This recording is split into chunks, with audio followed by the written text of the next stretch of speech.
tout le monde, me voici aujourd'hui de nouveau avec Delphine. Bonjour.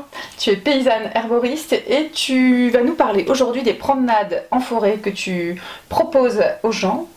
Pour faire quoi? Alors j'aime beaucoup organiser les balades de reconnaissance parce que on va pouvoir vraiment parler des ressources qui sont disponibles au moment où on parle. Donc on va vraiment mémoriser. Oui, associer ce qu'on voit, ce qu'on touche, ce qu'on sent et ce que tu dis. Voilà. Et alors mon gros atout, c'est de connaître les plantes médicinales et leurs vertus. Ouais. Et donc je vais pouvoir orienter pendant la balade et expliquer comment utiliser.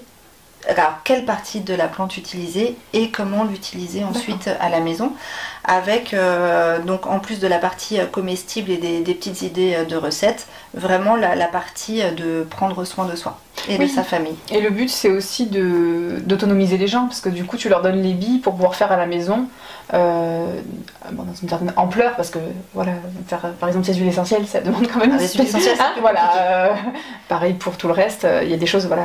Mais on pourrait préparer une teinture mère, c'est très facilement une alcoolature, c'est très facilement accessible quoi. C'est accessible à tous,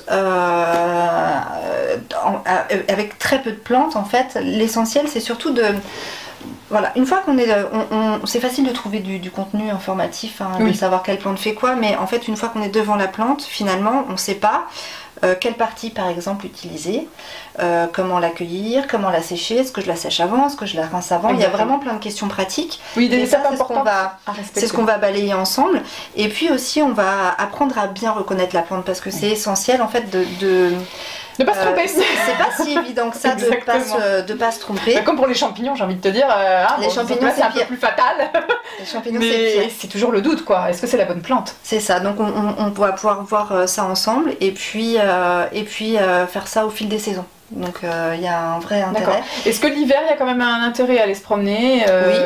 Voilà, il y a des choses qui poussent spécifiquement en hiver ou est-ce que c'est du restant de Non, il n'y a pas grand chose qui pousse spécifiquement, mais il reste encore des choses dans la nature. L'hiver, on va plutôt travailler sur les racines, sur les légumes racines, sur les baies qui vont être encore disponibles. Et puis aussi les arbres, il y a plusieurs choses aussi, mais c'est un travail un peu plus intérieur. On est moins dans la profusion. D'accord. Bah oui, c'est plus le temps des grandes récoltes est terminé. Ouais, ça marche.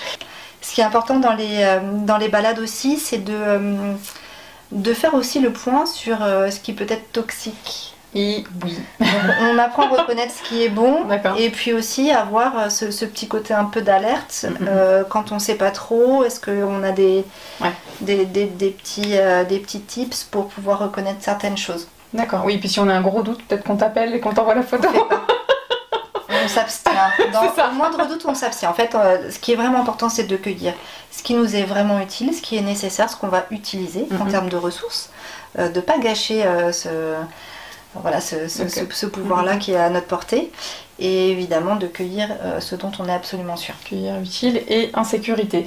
Petite dernière question un peu étrange, est-ce que les écorces des arbres ou ce qui appartient aux arbres est utilisé en... Oui, ça peut être utilisé. Nous, on le fait peu, mais ça peut être utilisé et j'aimerais travailler là un petit peu sur les résines et sur les gommes. Ok, bon bah, de prochaines vidéos sûrement à venir. Merci beaucoup Delphine. Merci beaucoup. Merci à vous de nous avoir écoutés, on vous dit à bientôt. Au revoir. Au revoir.